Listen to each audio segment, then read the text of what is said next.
근데 이거 말고도 수출에 대해서 할 게 없느냐?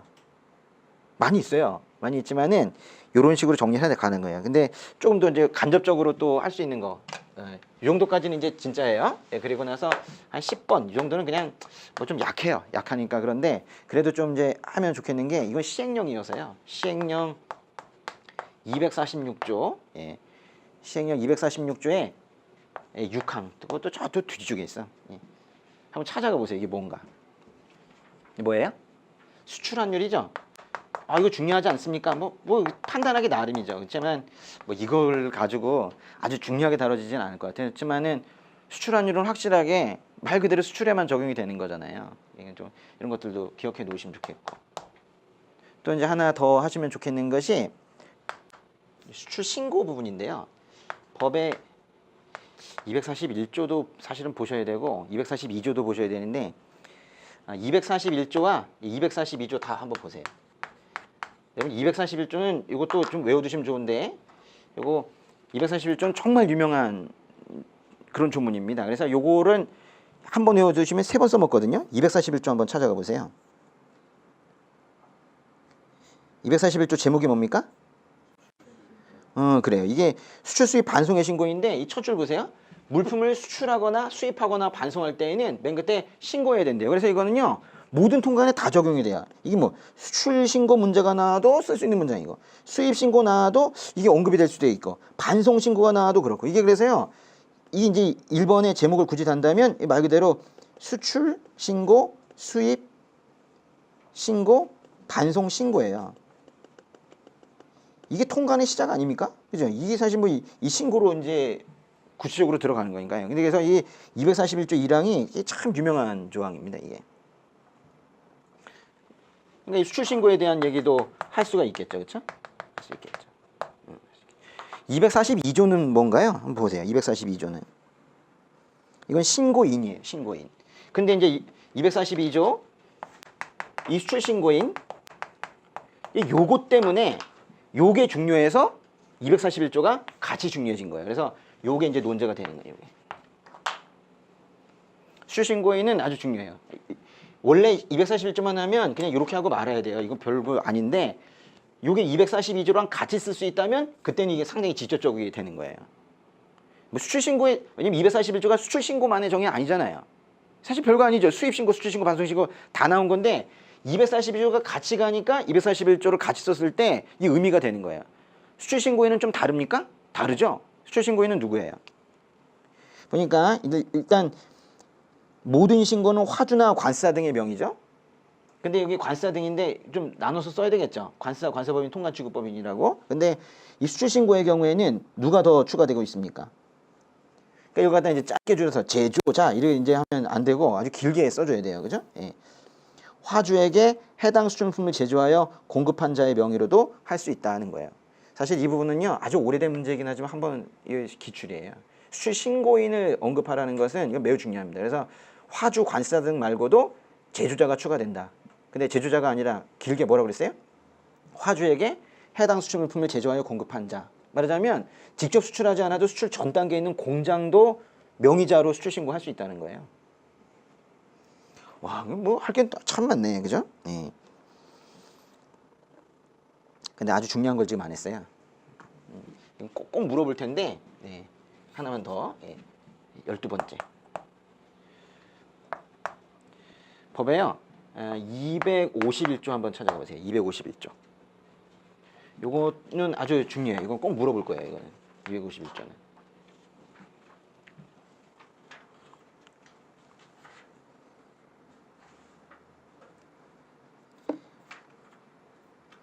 (251조) 제목이 뭐예요? 이게 어찌 보면은 관세법에 나오는 수출의 메인 규정이에요. 수출은 편하다. 그러나 최소한의 제재는 최소한의 통제는 있다. 그게 바로 적재 의무거든요. 사실 뭐 이 251조에서 제일 중요한 단어는 이 적재인데요. 하도 적재를 제대로 안 하니까. 네? 그래서 이제 적재는 확인을 하겠다는 거예요. 수출신고 수리된 물품의 적재. 수출신고 수리된 물품은 언제까지 적재해야 돼요? 30일 이내에 적재해야 됩니다. 근데 여기도 슬쩍 보면 이런 말을 하죠. 오늘 수출신고 수리된 물품이라는 말을 3번이나 보네. 그죠? 수출신고가 수리된 물품은 보세구역이 아닌 장소에 장치할 수 있습니다. 수출신고가 수리된 물품은 관세청장이 정하는 것을 따로 제외하고는 보세운송 절차를 생략합니다. 수출신고가 수리된 물품은 반드시 수리된 날부터 30일 이내에 운송수단에 적재해야 되죠. 여기다 적어놓으세요. 수출신고가 수리된 물품이 뭐뭐뭐가 적용이 돼야 되는지. 첫 번째 뭐라고요? 보세구역이 아닌 장소에 장치할 수 있죠. 이거 물어볼 수 있어요. 보세구역이 아닌 장소에 장치할 수 있죠. 두 번째는 보세운송 절차를 생략하죠. 근데 거기서 이제 나중에 자세히 보시면은 관세청장이 따로 정하는 것을 제외하고는 보세운송 절차 생략한다 그렇게 돼 있거든요. 일단은 보세운송 절차 생략이고 이제 세 번째가 적재해야 된다 이게. 이 위장 수출하는 업체들이 있거든요. 그래가지고 실제로 적재도 제대로 하지 않고 수출신고 수리만 하고는 환급 받으려고 하는 업체들 때문에 그래서 이게 위장 수출 방지 이것 때문에 적재는 반드시 하라고 하고 있어요. 어쨌거나 순서는 수리 다음에 적재죠. 수리 후 30일 이내 적재해야 됩니다. 근데 여기 보시면 근데 적재해야 된다 그랬잖아요. 그런데 만약에 그 30일 이내 할 수 없으면 연장 신청할 수가 있는데요. 1년의 범위에서 적재기한 연장 승인을 받은 것은 그러하지 아니하다. 그래서 연장은 또 엄청 길어요. 이게 너무 웃긴죠. 처음에 30일이었는데 연장은 1년이나 해줄 수가 있잖아요. 근데 만약에 적재하여야 한다 이렇게 이제 의무 규정을 두었는데 적재 안 하면 어떻게 될까요? 요즘 시험 문제가 좀 그런 게 어떤 것들마다 이 뭐뭐 해야 한다는 어떤 당위성의 규정이 나오거나 또는 뭐뭐해서는 안 된다라는 어떤 금지 규정을 해놓고는 그거에 이제 제재까지도 언급을 하라는 문제들이 옛날엔 그걸 딱히 글 쓰라고 하지 않았는데 요즘에 그걸 이제 언급한 문제들이 벌써 기출에 한 더 문제 되더라고요. 예. 살짝 한번 찾아보세요. 이 251조의 1항을 위반하게 되면 일단 써놓고요. 이걸 위반하게 되면 법의 277조 제4항 제2호에 어떻게 처리되는지 있어요. 277도 외우세요. 277은 과태료입니다. 과태료. 한번 찾아가 보세요. 277조의 4항의 2호. 거기 가시면 251조 1항 위반했다고 나올걸요. 251조 1항 찾아가지고 한번 밑줄 쳐보세요. 찾았습니까? 예. 얼마짜리예요? 200만 원 이하의 과태료죠. 200만 원 이하의 과태료. 이거 뭐 여기까지 찾느냐? 제가 딴 건 안 찾는데 이거는 해야 돼요. 이게 지금 사실 뭐 어떻게 보면 관세법상의 수출에 대한 유일한 통제 규정이에요. 딴 것들은 다 편하게 해주는 거지 이게 통제 규정이거든요. 그러니까 이거는 꼭 해야 된다는 거예요. 그래서 이거는 만약에 위반했을 때에는 이게 200만 원짜리 과태료라는 것을 아예 언급하라고 할 수 있어요. 해야 됩니다. 근데 그 기간 내에 적재하지 않으면 어떻게 돼요? 그때 수리가 취소가 되네요. 예. 이 251조 이거 중요합니다. 251조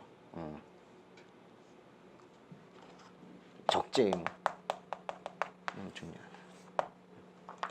벌써 12개 정리했네요. 예. 하나가 더 있어요. 이제 마지막으로 하나만 더 정리하시는데 몇 조 정리하시냐면 사실은요. 이제 13번째죠. 요것 때문에 정리하기 시작했어요. 사실은 이것 때문에 최근 시험 문제 하나가 뭐가 있었냐면요. 이런 식으로 문제를 낸 적이 있었어요. 그 문제는 그렇게 묻지는 않았지만은 요구하기를 최근 몇 년 사이에 개정된 거를 알고 있냐 이러면서 그거를 염두에 두고 낸 문제가 있었어요. 그러니까 최신의 개정 법령에 대한 이해를 하면 관세법이 어떻게 흘러가고 있는지 알 것이다 라는 사실 수험생들은 잘 모르는데 왜냐면 그거만 딱 봤으니까 그중에 어떻게 변했는지 잘 모르는데 출제자들은 항상 욕심이 많아. 그래가지고 이제 거기까지 좀 이해를 했으면 좋겠다 하면서 문제를 내기도 하고 그랬었어요. 그리고 아예 채점평에도 최신 개정 법령에 대한 이해를 물었으나 이러면서 점점점 나는 참 실망했다 뭐 이렇게 나왔었죠. 아셔야 되는 게 뭐냐면 243조예요. 243조. 이건 좀 같이 볼게요. 이건 아주 중요한 조문인데요. 243조.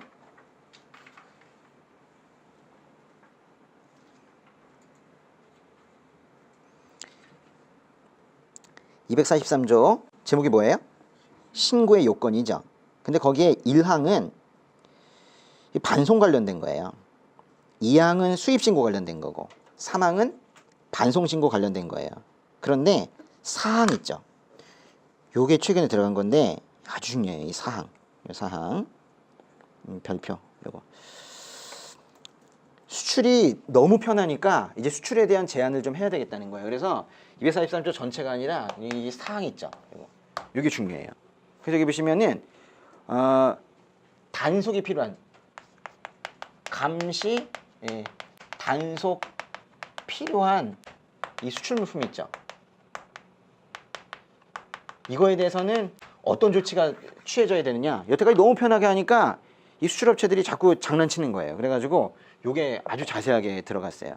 내용 보세요. 243조의 사항 보시면 밀수출 등 불법행위가 발생할 우려가 높거나 끊고 감사일상 필요하다고 인정하여 대통령이 정하는 물품은 답이 뭐예요? 와, 이게 이런 게 원래 다른 데는 없거든요. 요게 답이에요. 관성장이 정하는 장소에 반입해야 된다. 관성장이 정하는 장소가 뭘까요? 뭐 보세구역일 가능성이 높은데 뭐 여기에서 꼭 그렇게 말은 하진 않았어요. 어쨌거나 보세구역이든 보세구역 밖이든 관성장이 정하는 장소에 반입한 후 이게 이 순서가 있다는 거예요. 그리고 나서 그 다음에 수출 신고를 해야 된다는 거예요.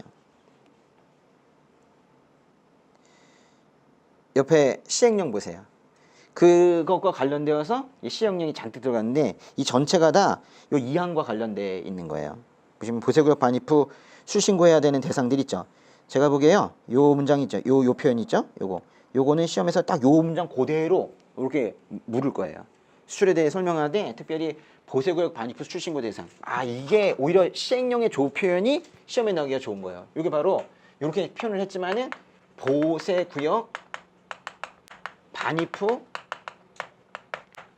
수출 신고해야 되는 대상이네요. 이것도 아주 중요합니다. 아주 중요한 문제가 또 될 거예요. 이것도.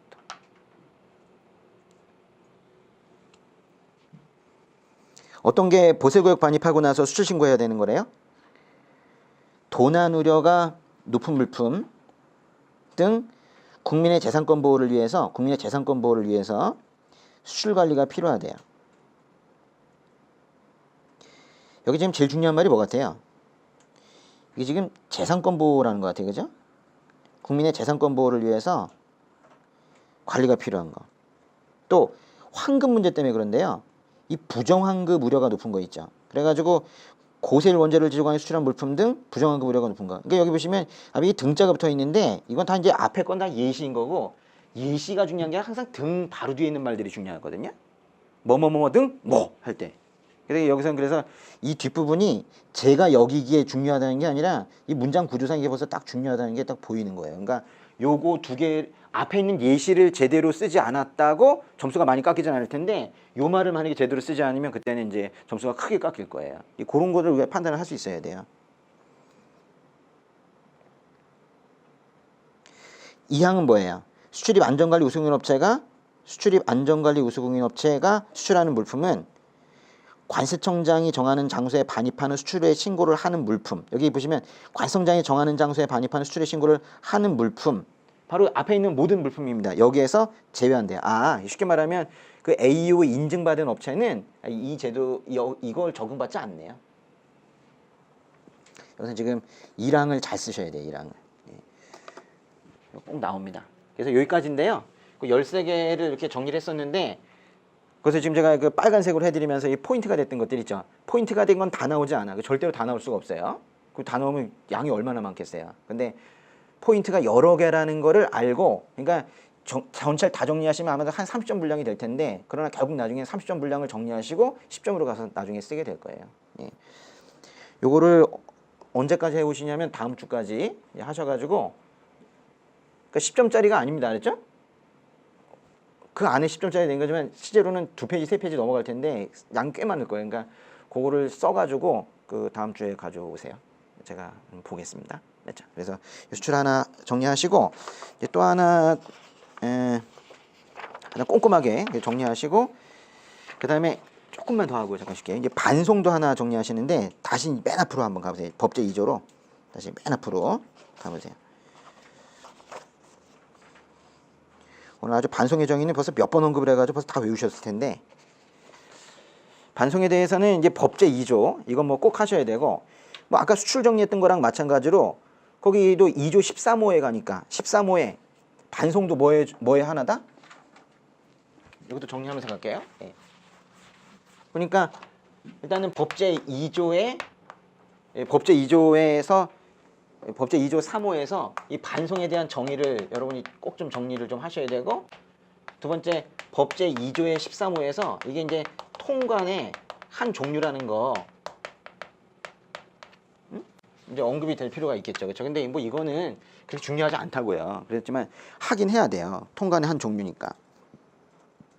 그리고 우리 아까 한 것처럼 12조에 뭐 신고서류 보관 기간 거기도 언급은 있었지만은 뭐 이런 것까지 물어보지 않는다면 쓰긴 좀 그렇다. 근데 물어볼 수 있다니까요. 반송신고 필증 얼마나 보관하는가. 그러니까 항상 가능성을 생각해야 돼요. 내가 막 판단해서 막 지우지 말고 이렇게. 그런데 이제 우리가 좀 언급이 꼭 돼야 되는 게 뭐냐면요. 바로 이런 거예요. 이제 네 번째. 이게 이제 핵심인데, 의제로 물어볼 수 있는 게 뭐냐면 이런 게 있어요. 어떤 경우에는 이제 반송을 하고요. 어떤 경우에는 아예 폐기를 시키는 경우가 있거든요. 그래서 심지어는 이게 법에 아예 반송 또는 폐기 이렇게 나와요. 어떤 물품을 아예 돌려보내거나 아니면 우리나라에서 불태워버리거나 그럼 물건이 우리나라에 없는 거거든요. 이 반송과 폐기는 어떤 물건이 우리나라에 없어지는 개념이에요. 반송 또는 폐기하는 경우가 우리 법에 있어요. 어떤 경우에 반송 또는 폐기하나요? 어디 찾아보시냐면 그러니까 지금 뭘 얘기하고 있는 것 같아요. 그러니까 반송을 왜 하는지를 지금 묻고 있는 거예요. 그러니까 좀 이런 표현을 법에서 쓰진 않았지만은 이 반송 또는 폐기하는 이 사유 있죠. 지금 우리가 이제 반송을 얘기하고 있지만은 기껏 다 얘기해놓고는 근데 언제 반송을 하는 거예요? 왜 반송하는 거예요? 이름 웃기잖아요. 그래서 이제 실질적인 걸 우리가 판단해 보는 거예요. 왜 반송을 하는가? 예. 법의 160조 한번 가보세요. 법의 160조에 제 4항과 6항을 같이 보도록 하겠습니다. 법 160조 제목이 뭐예요? 장치물품의 폐기죠. 제목은 장치물품 폐기인데 사실은 어떤 물품이 폐기 대상이 될 때쯤에는 그거를 아예 묻는 것뿐만이 아니라 이걸 갖다 외국으로 보내버린단 말이에요. 그래서 160조의 4항 보겠습니다. 4항에. 4항에 보니까요. 세관장은 제1항에도 불구하고 보세구역에 장치된 물품 중 다음 중 어느 하나에 해당하는 것은 반입자, 화주 또는 반입자 유임을 받은 자나 또는 제2차 납세무자 등에게 뭐 할 것을 명한대요? 반송 또는 폐기할 것을 명한대요. 다음 각호의 하나에 해당하는 경우에 다음 각호가 바로 밑에 있는 1, 2, 3, 4, 5잖아요. 맞습니까? 1, 2, 3, 4, 5가 뭐 하는 사유예요? 반송 또는 폐기할 것을 명하는 사유예요. 이게 별표. 이게 이제 이런 것들을 그냥 넘어가시면 안 되고 이런 거에서 실제적으로 반송 또는 폐기하는 사유를 우리가 이제 외우게 되는 거예요. 그래서 여기서 이제 반송 폐기하는 경우를 하나 보시고 또 하나 어딜 또 같이 정리하시냐면 법의 238조로 한번 가보세요. 238조. 238조의 제목은 뭡니까? 예, 보세구역 반입명령이죠. 이 보세구역으로 불러들이는 이유가 뭐예요? 이것도 나중에 다시 한번 할게요. 근데 보세구역으로 불러들이는 이유가 뭐냐 그러면 대답을 이렇게 해야 돼요. 그 법률에 관세법에 따른 의무사항을 위반했기 때문에, 또 하나의 이유는 국민보건 등을 해칠 우려가 있는 물품이기 때문에, 이렇게 대답해야 돼요. 근데 대부분 그 학생들이 뭘 대답하냐면 시행령부터 대답을 하는 거예요. 의무를 이행하지 않았기 때문에, 원산지 표시가 적법하지 않았기 때문에 하는데, 이거는 시행령에 가야지 있는 내용이고, 일단 이걸 다 포괄적으로 표현하는 것은 관세법 따른 의무사항을 위반했기 때문이거든요. 또 국민보건을 해칠 우려가 있는 물품. 그래서 너는 왜 원산지 표시를 수입통관 단계에서 제대로 한 것 같더니 나중에 가가지고 그걸 변경했느냐? 넌 보세구로 다시 불러들인다. 말 그대로 보세구역 반입할 것을 명령을 합니다. 그래서 보세구역 반입이 되고 나면 그 물건 어떻게 처리해요? 그걸 보세요. 200, 시행령 245조에요. 여기 밑에 보시면 5항 보세요. 5항. 세관장은 그렇게 반입된 물품, 이 반입된 물품은 그냥 뭐 보세국 들어간 게 아니라 지금 잘못을 해가지고 리콜된 겁니다. 리콜. 이 반입된 물품에 대해서 명령을 받은 자에게 그 물품을 뭐 할 것을 반송 또는 폐기할 것을 명하거나 보안 정정을 반출하게 할 수 있어요. 그래서 여기도 이제 반송 폐기가 되는 거예요. 그래서 이제 두 가지 사유였는데요. 뭐랑 뭐였죠? 물건이 뭐 썩거나 하는 이 160조 얘기고, 그리고 나서 이제 보세구역 반입명령 얘기고, 이거는 시행령을 좀 알아두신데, 그 시행령에 지금 245조죠. 시행령에 245조에 5항을 좀 같이 정리를 하시면 좋겠어요. 4번을 정리하는 이유는 그냥 말만 똑같아서 정리하는 게 아니라 이걸 통해서 아, 반송이 이럴 때 이루어지는 거구나 라는 걸 좀 보시라는 거예요. 또 다섯 번째로 정리할 것은요, 반송을 했을 때 어떤 효력이 나타나는지도 좀 정리해 볼게요. 요것도 하나 또 이제 정리를 꼭 하셔야 되는데, 반송을 했을 때 어떤 효력이 나타나는가, 206조 한번 가보세요. 206조. 보세요. 이거 지금 유치 및 예치 규정인데, 동그라미 2번 2항에 보시면은 유치된 물품이 뭐가 되면 유치가 풀려난대요? 두 개죠. 뭐랑 뭐예요? 유치된 물품이 지금 조건이 갖춰지지 않으면 유치하는데, 해당 사유가 해소되었거나 끊고, 말하자면 조건을 갖추면 그때 유치가 해제가 되는 건데, 또는 뭐 하면 반송하는 경우에는 유치가 해제가 된대요. 그러니까 우리가 이제 206조에서 봐야 될 것은, 반송을 하게 되면은 유치가 해제가 된대요. 또 하나 보셔야 될 것은 법의 261조를 보세요. 261조. 261조 찾아보세요.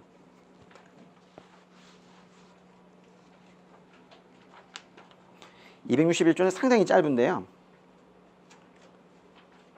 제목이 뭐예요? 우편물의 반송이죠. 우편물이 반송이 되면 어떻게 돼요? 우편물이 반송이 되면 뭐가 된다? 납세무가 소멸합니다. 그죠? 납세무가 소멸하죠.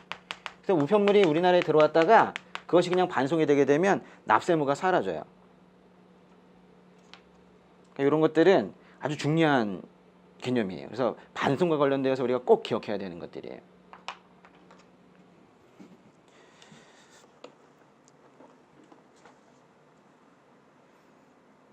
그리고 아까 수출신고 정리했던 것처럼 또 비슷하게 정리할 것이 바로 240조 2항입니다. 여섯 번째, 240조 2항. 이거 벌써 외웠을 것 같아요, 이제. 240조는 239조가 수입으로 보지 아니하는 소비 또는 사용이었고, 240조는 뭘까요? 그죠? 수출 반송의 수출입 의제인데요. 그 중에서 240조 2항은 수출 의제도 되고 반송 의제도 되는 거예요. 우리 아까 수출 의제, 반송 의제 대상이 뭐였었어요? 외국으로 발송한 우편물은 적법하게 수출되거나 반송된 걸로 봅니다. 그리고 또 241조에 그 1항, 이건 또 뭘까요? 아주 유명한 조항이라고 그랬는데, 241조의 1항은 수출신고, 수입신고, 반송신고인 거죠. 그리고 또 아시면 좋겠는 게 242조는 신고인이거든요.